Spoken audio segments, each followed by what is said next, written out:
ગ્રામ પંચાયતોની ચૂંટણીમાં ઉમેદવારી પત્ર ભરવાની સમય મર્યાદા પૂર્ણ.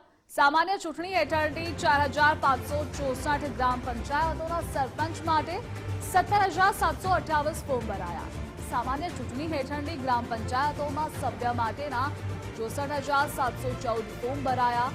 સૌથી વધુ બનાસકાંઠા જિલ્લામાં સરપંચ માટે ફોર્મ ભરાયા છે. બનાસકાંઠાની 385 ગ્રામ પંચાયતના સરપંચ માટે 1840 ફોર્મ ભરાયા.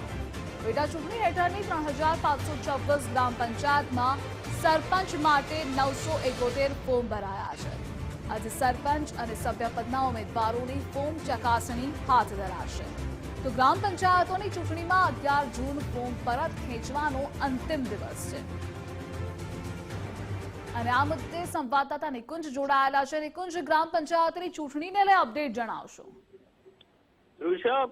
ગ્રામ પંચાયતોની ચૂંટણીમાં ઉમેદવારી ફોર્મ જે ભરાતા હોય છે તે ઉમેદવારી ફોર્મ ભરાવાની સમય મર્યાદા જે છે તે પૂર્ણ થઈ છે, જેથી હવે ચિત્ર સ્પષ્ટ થયું છે કે ગ્રામ પંચાયતની આ સામાન્ય ચૂંટણી હેઠળ 4564 જેટલી ગ્રામ પંચાયતોમાં સરપંચ માટે 17728 જેટલા ફોર્મ જે છે તે ઉમેદવારોના ભરાયા છે.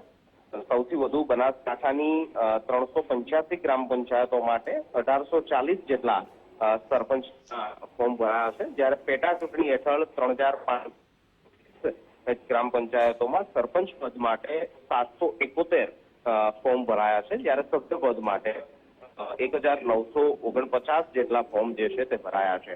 આજે ઉમેદવારોની જે ફોર્મ ભરાયા છે તેની ચકાસણી કરાશે.